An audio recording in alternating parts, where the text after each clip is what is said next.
Hi, I'm David and welcome to Leisure Bit, and today we're installing 1, 2, 3 lights in the cab area of my Elddis CV20 campervan in order to lighten the cab up a little bit. So let's get cracking.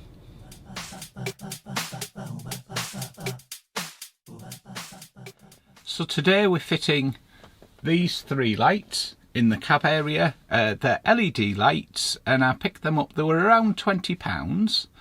And in addition to that, also needed a double switch. Let's take a look at that now. This is the double switch. So the first one works the main lights and the second one works the cab lights. And apologies, I lost some of the footage somehow as part of this when I was actually drilling and pulling the wires. So I'll try and talk through how that all was done, just so it's clear. But start by actually making up this, which is a connector, and what I've put in the connector is there's 3 diodes to reduce the voltage to the lights, because I found without them they were running a little bit warm, and on checking into it they're designed to run on 12 volts, but when the van's on hookup or charging up from solar or anything like that, you tend to find you're up at somewhere between kind of like 12 and 14 volts.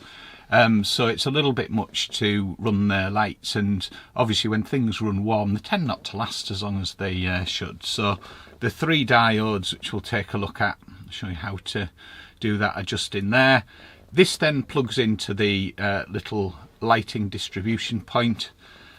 That connects up to the negative, which actually used the connection to the gas monitor. And I put a fuse in as well, just to be extra safe, because you never know if any of the wires get caught or whatever, and the last thing you want is something catching and causing a fire in your van. Also have a little bit of wire here, which just basically, when we fit the switch, just kind of connects the positive connection across from the existing light to the new switch position there. So pretty straightforward to fit the switch. The hardest bit of the fitting is actually pulling the wires through, and I think the biggest decision of it is how far forward do you want the lights. I chose to put them, I drilled the hole where the wire went through at around 10 centimetres, so it just kind of offset them a little bit, but obviously you could go further back or come closer. And I used a cable pulling set just to push the wires through, but we'll have a look at that a little bit later in the video. And before we get started into fitting it, let's just go through now the parts you need, and so I've covered some of them, and then the tools you need to complete the job. So the parts you need to do the job: you'll need a double C-line switch or equivalent.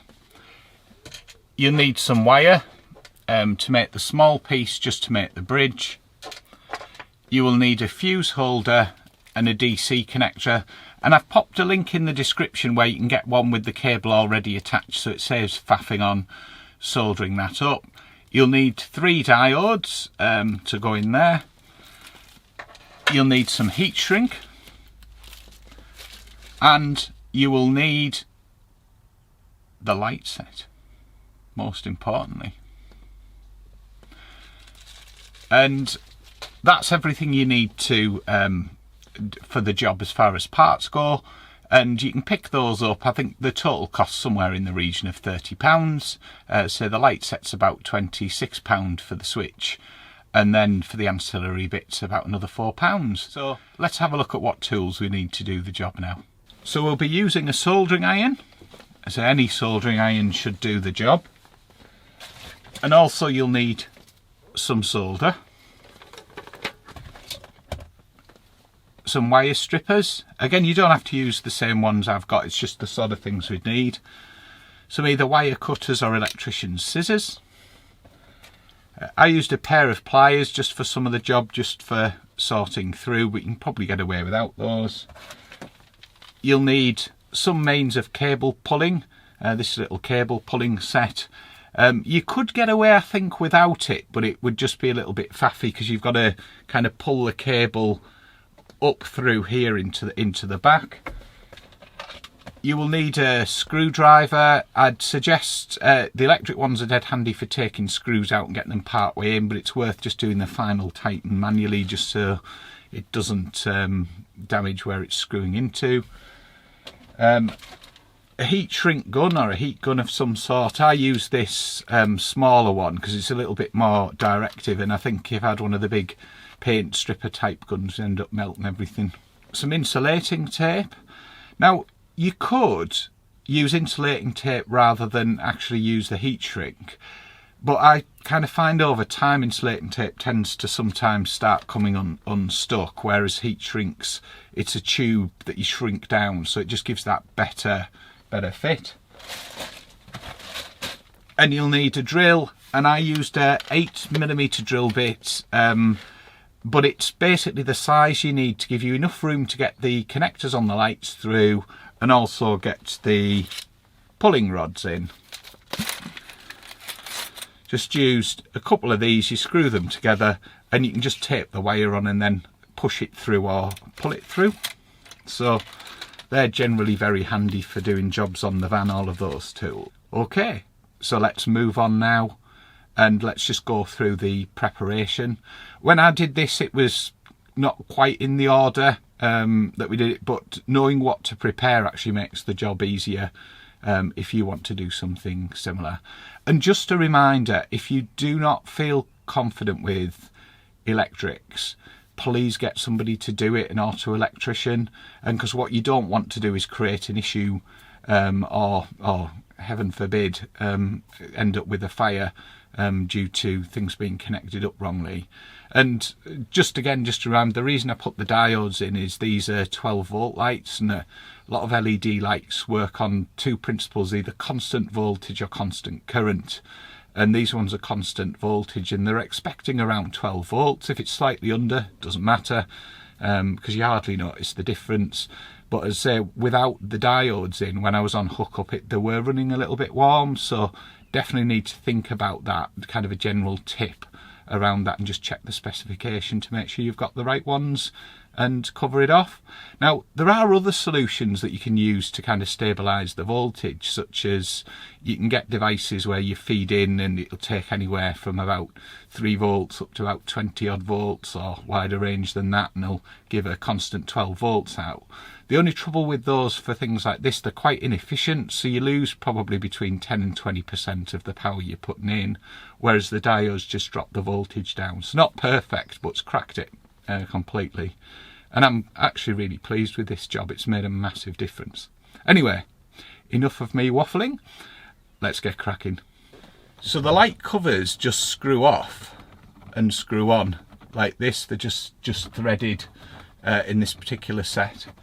So I'm just going to take this one off and I'll show you. I'll switch the lights off, otherwise we'll get a lot of glare, and just show you how I've screwed them up. I'm going to drop this light down, show you how I've done the hole. Again, really sorry, because I actually had the video of drilling the holes and everything like that, and you know, key point first hole drilled in the van. So let's take a look. So there's the light fitting. You can see where the screws have gone in, and there's the wire.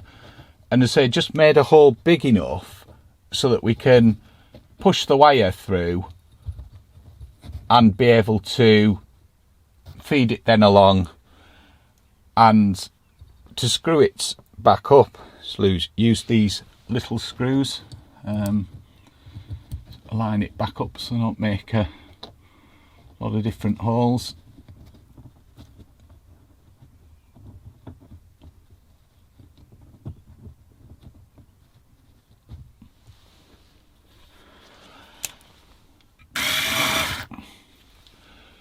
And then just pop the screws in, say just short screws so we're not coming out the top.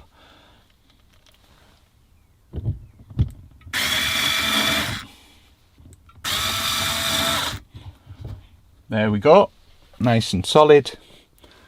And then you just pop the top on like so. This is probably the fiddliest bit actually, just making sure it's on nice and level so it doesn't cross thread as it screws on, but you just turn it clockwise to pop the cover back on.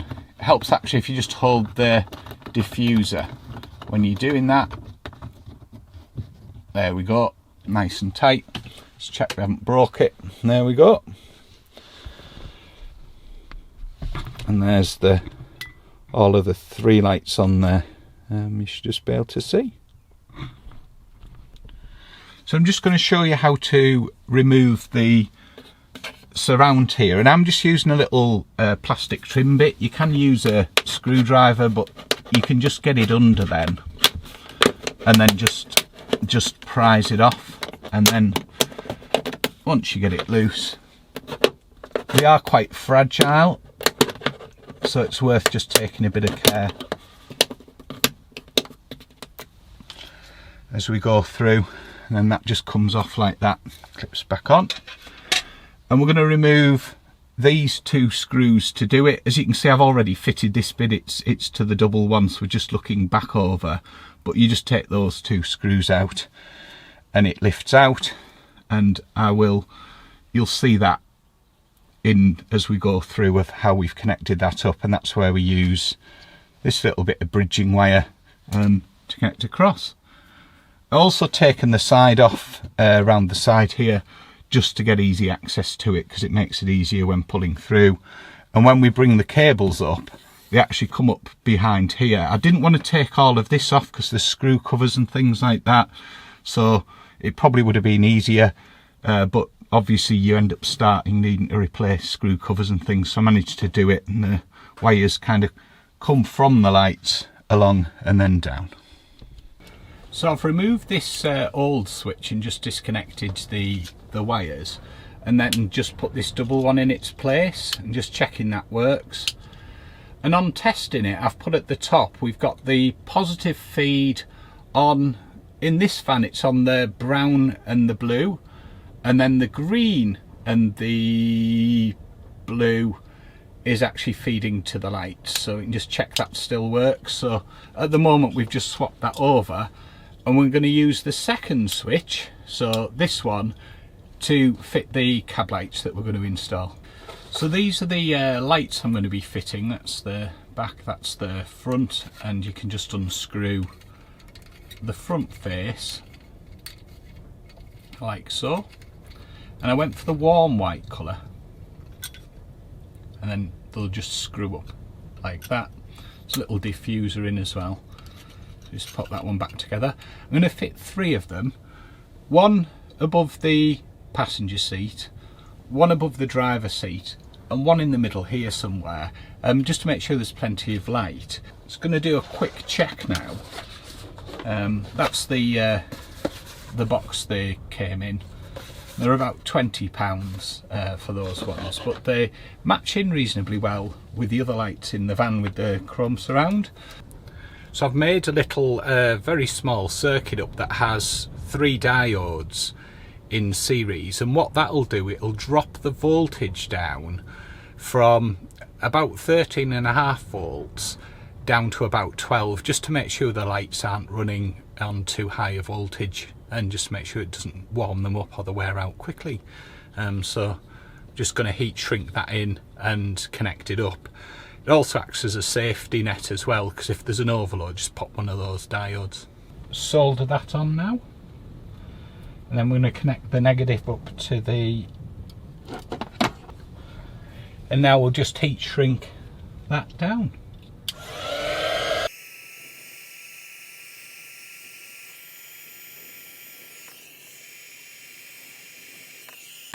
There we go.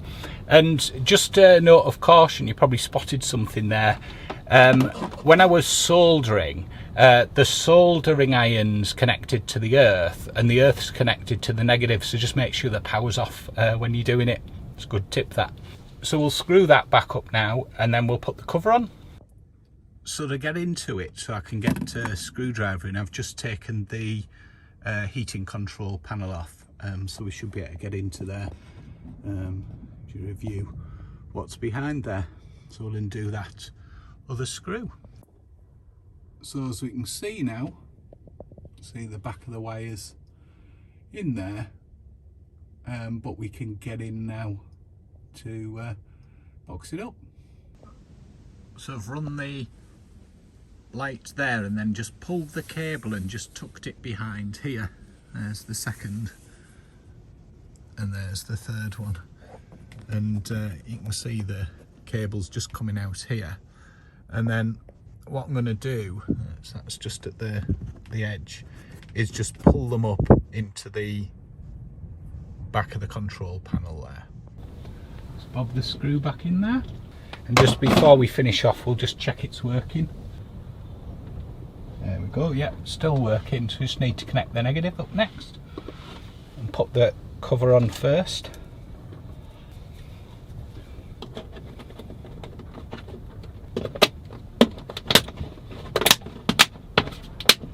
There's the cover back on. It'll be a bit fiddly at times those, so we'll do the negative now. For reference, I'm using the negative wire that connects into the gas monitor. So we'll solder the negative up now. Just do a balancing act again.